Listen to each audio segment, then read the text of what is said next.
andamos, que ya es el último día, ¿vale? De esta semana y bueno, voy a seguir con la guerra civil, no la voy a terminar, me queda otro día más.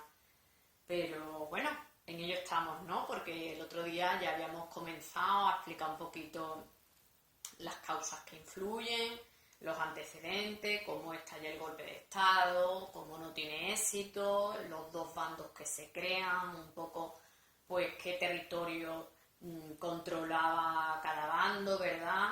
La ideología de cada bando, los grupos sociales que la apoyaban y me adelanté un poquito en explicar la organización política durante la guerra civil de la parte republicana. Y me paré ahí, porque no pude explicar más, ¿no? Y entonces estuvimos explicando como los tres periodos en la organización política durante la guerra civil de la parte republicana, ¿no? El gobierno de Giral, de Largo Caballero y de Negrín, que es el último, ¿no? Pero no expliqué la organización política de la parte sublevada o golpista, porque claro, esto es un poco lío. En la guerra civil, que el territorio español está dividido entre los dos bandos, pues hay un tipo de organización política en el bando republicano, que ya la expliqué, que se supone que es el bando legal, y digo lo del bando legal porque antes de que estallara la guerra civil con el golpe de Estado, el Frente Popular había salido democráticamente en unas elecciones, por eso estoy diciendo esto. Y después tenemos la organización política en el bando golpista, en el bando sublevado o los nacionales, que eso no lo habíamos explicado. Entonces voy a partir de ahí, ¿vale? Para ello, pues me voy a basar en el PowerPoint que tenéis colgados en el blog de sociales. Voy a seguir por aquí, para explicarlo bien. A ver si se ve bien, voy a intentar que sea bien, aunque esto está colgado. Sí, yo creo que sí, ¿verdad? La organización política, bueno, en el bando sublevado o golpista. La diferencia con el bando republicano, que veis que el bando republicano, aunque intentó organizarse siempre en un mando único, pues el poder estaba como dividido, ¿verdad? Entre lo que era el jefe de gobierno y después comités obreros, juntas que se creaban, etcétera, ¿no? Había como más una ideología más dividida, más heterogénea, en ese bando. En el bando sublevado golpista, pues hay más homogeneidad de ideas y sí buscan y encuentran un orden y mando único. Bueno, deciros que tras la muerte accidental en accidente de avión del general Sanjurjo, que era, por así decirlo, el que había dirigido el golpe de Estado, y al haber muerto y al haber fracasado el golpe de Estado, pues estos dos acontecimientos hacen que se plantee un poco el liderazgo de esa parte sublevada, ¿no? Y se va a decidir, y aquí tenéis una imagen interesante, una fotografía, el 24 de julio de 1936 se va a crear en Burgos un gobierno que se va a llamar, y aquí lo tenéis en negrita, la Junta Defensa Nacional, que estaba integrado por los militares que habían dado el golpe de Estado, los más importantes. Mola, Franco, Queipodellano, Sanjurjo no, porque Sanjurjo, como digo, había muerto en un accidente de avión, ¿de acuerdo? ¿Y qué va a hacer esta Junta de Defensa Nacional, que era el gobierno que estaba en Burgos? Bueno, unas medidas claras, urgentes y dictatoriales. Por ejemplo, suspende la Constitución de 1931. Por ejemplo, prohíbe todos los partidos políticos salvo uno, ¿vale? La fe de la Jons. ¿Qué es eso de la fe de la Jons? Aquí lo tenéis. Son dos grupos unidos. Falange, que sabéis que era un partido de derecha, unido a la Jons, que son siglas, la Junta Ofensiva Nacional Sindicalista, que era un grupo fascista. Esta unión de este partido de derecha y de este grupo fascista forma la fe de la Jons, que se unen. Y esos son los únicos, el único partido político, la fe de la Jons, que se va a admitir. Los demás son prohibidos. La CEDA, los monárquicos, los carlistas lo toleran perfectamente. Y tenía estos símbolos que estáis viendo aquí. Ibanda azul, la boina roja, el saludo romano, como lo veis aquí, ¿de acuerdo? Por supuesto, cualquier reforma, por ejemplo la agraria o las autonomías, por supuesto se suspenden, evidentemente. Y algo que es interesante, y es que se crea como política institucional, se establece, se permite la pena de muerte, ¿de acuerdo? En este bando. Que ahora veremos lo que va a traer, las consecuencias que va a traer esto, ¿de acuerdo? Voy a seguir con el PowerPoint aquí. Vale. Vamos a ver. Un segundo. Vale, bien. ¿Qué ocurre? Que ya se ha conseguido un mando único con ese gobierno en Burgos, la Junta de Defensa Nacional, pero claro, se está buscando el líder, ¿no? El liderazgo, y se va a ir haciendo con el liderazgo, como veis aquí, el general Franco. Digamos que cada vez tiene más adeptos. ¿Por qué? Pues porque tiene un liderazgo dentro del ejército que se va a ver o va a quedar resaltado cuando él intervenga en el asedio del Alcázar de Toledo, que ya hablaremos.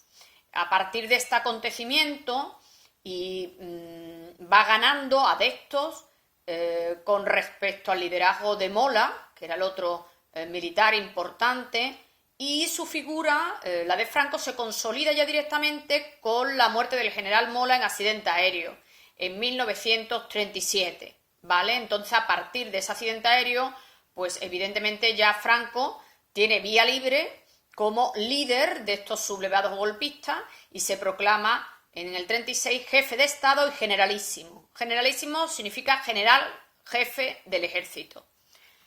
Sí, ya sé lo que me vaya a decir. Me vaya a decir que muchos accidentes aéreos son. Que Sanjurjo, que es el que había encabezado el golpe de Estado, pues muere en accidente aéreo. Que el general Mola, que era el otro militar importante, el intelectual, digamos, de los golpistas, también muere en accidente aéreo. Que qué casualidad, que si eso no estaba preparado.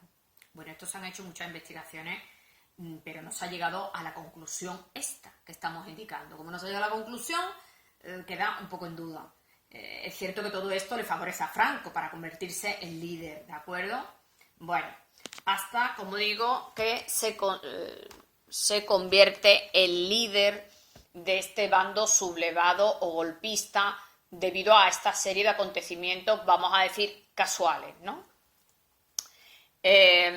Posteriormente, ya sabéis cómo se organizan, y ahora vamos a hablar un poco de las acciones de la guerra, cómo se vivía en la guerra, que sería la pregunta E. Bueno, me voy por aquí, ¿Os podéis imaginar cómo se vivía en la guerra? En cualquier guerra las dificultades son evidentes porque la guerra siempre trae destrucción de todos los sectores, desde cultivos, campos, industria, que son la base del sustento. ¿Qué ocurre? Pues que claro, las dificultades de supervivencia, el hambre, campa a sus anchas. Me da igual en el bando republicano, en el bando de los sublevados, estas dificultades estaban. Es verdad que fue mucho más grave en el bando republicano porque faltó mucho más cereal, entonces la hambruna se hizo más patente, la falta de productos en la zona republicana, aunque también es verdad que en la zona sublevada también lo hubo, ¿no?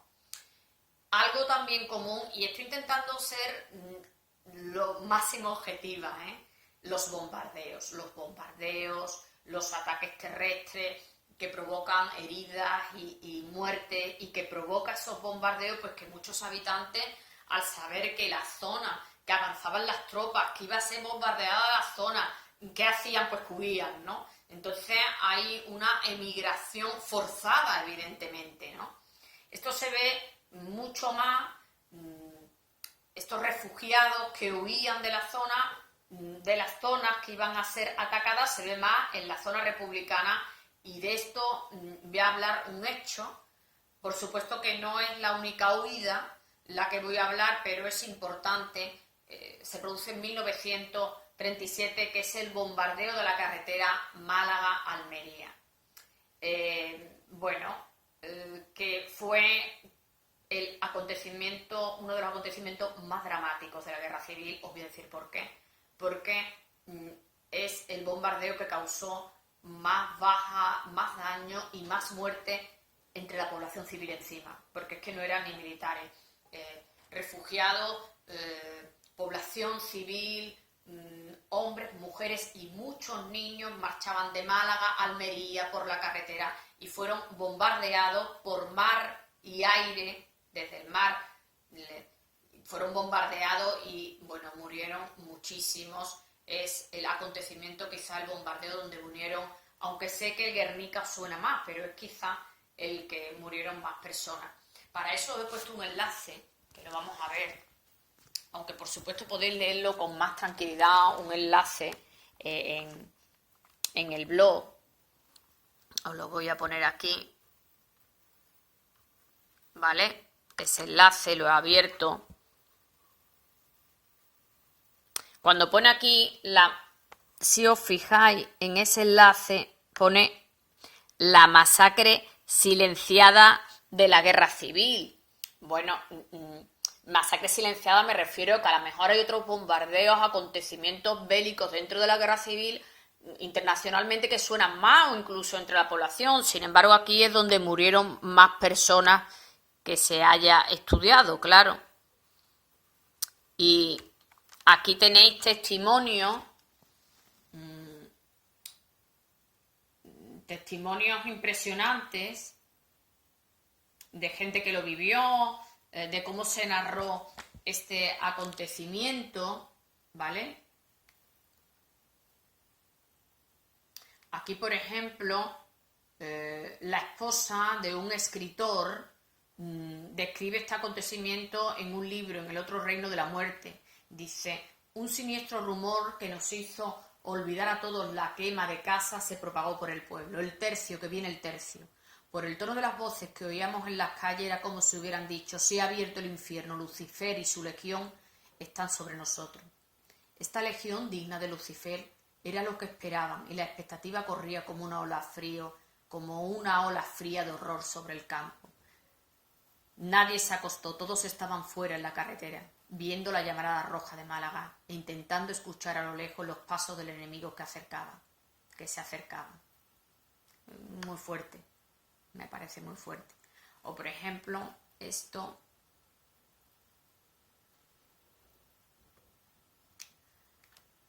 es un corresponsal, ¿vale? En uno de sus libros, lo tenéis colgado en el blog, que dice: hacia las 2 de la tarde comienza el éxodo desde Málaga. La carretera es un río de camiones, coches, mulas, carros, gente asustada que riñen entre ellas.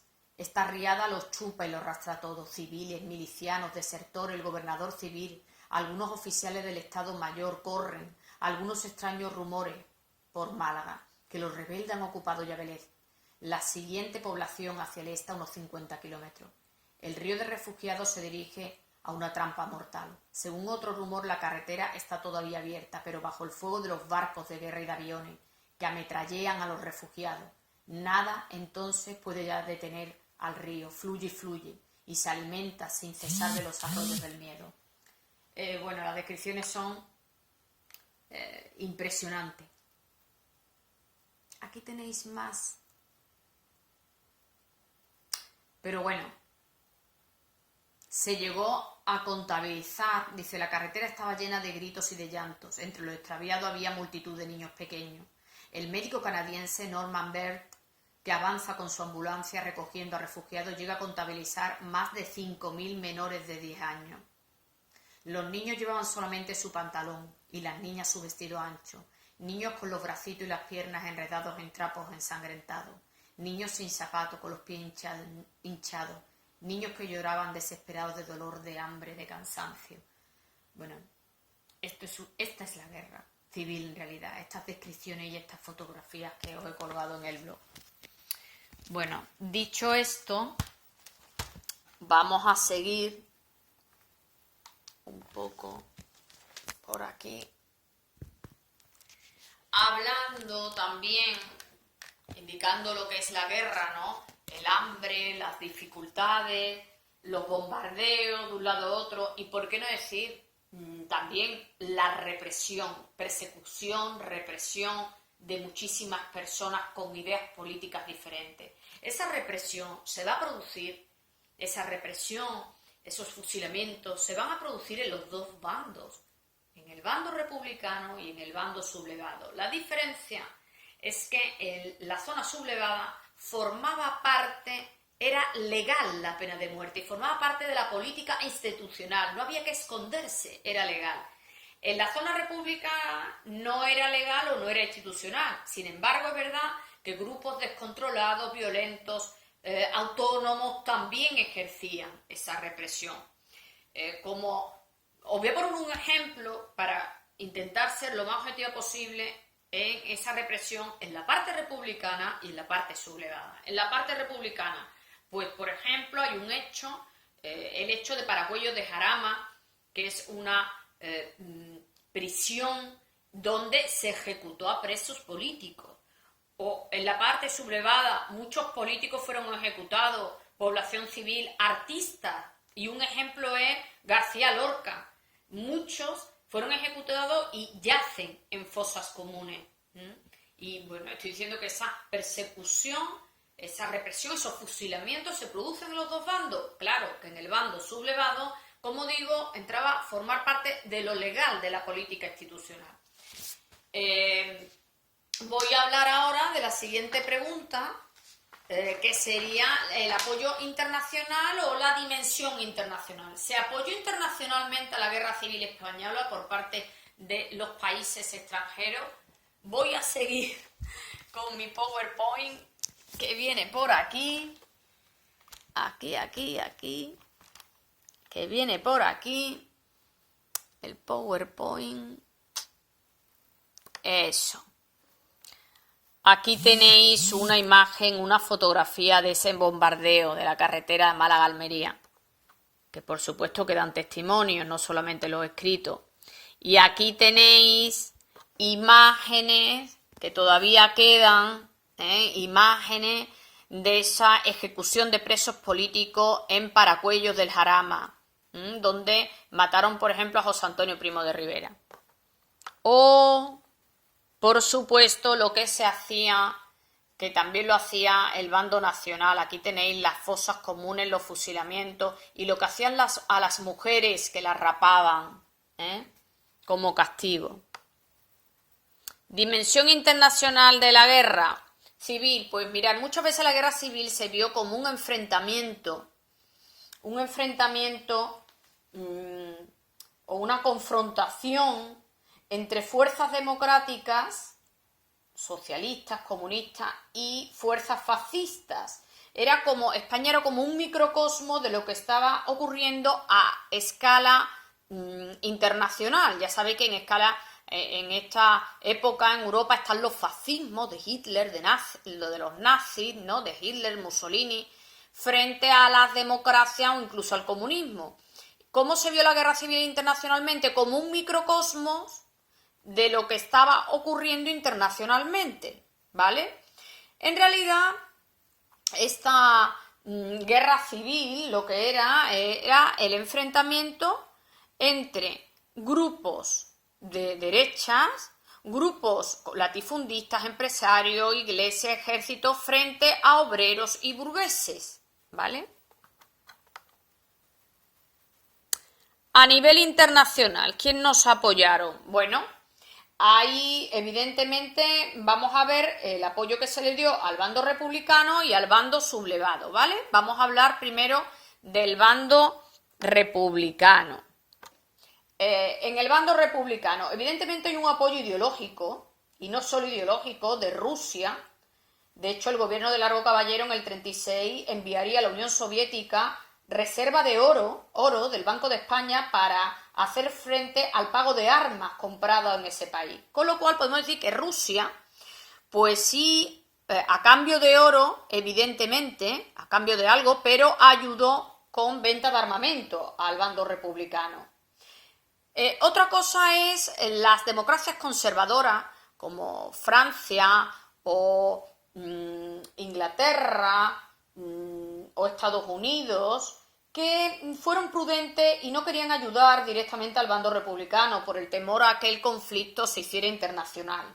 Y entonces Inglaterra apoyó la no intervención y pronto fue firmada por más países, se adherieron 7 países, en lo que se llamó el Comité de la No Intervención, ¿de acuerdo?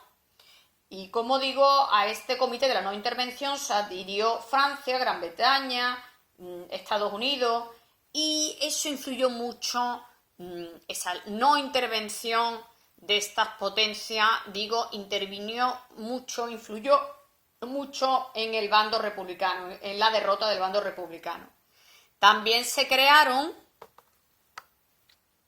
lo que fueron, y aquí os pongo imágenes, lo que fueron las brigadas internacionales. ¿Qué eran las brigadas internacionales? Pues eran voluntarios de todo el mundo que iban para luchar en el bando republicano, ¿vale? En esas brigadas internacionales pues había soldados, como digo, de todas las nacionalidades que venían a ayudar al bando republicano. Y después, ayuda en el bando sublevado, pues sí hubo ayudas. Aquí tenéis, hubo una ayuda alemana, una ayuda nazi, ¿de acuerdo? Aunque habían firmado la no intervención Italia y Alemania, pero estas potencias apoyaron al bando sublevado, aportando armamento. Alemania, la Legión Cóndor, una legión aérea, aportó gracias a cambio de minerales y productos energéticos. Y los italianos también ayudaron militarmente con una unidad militar que se llamó il Corpo Truppe Volontarie. Y ahí tenéis imágenes de esa ayuda de los fascismos al bando sublevado. Bueno,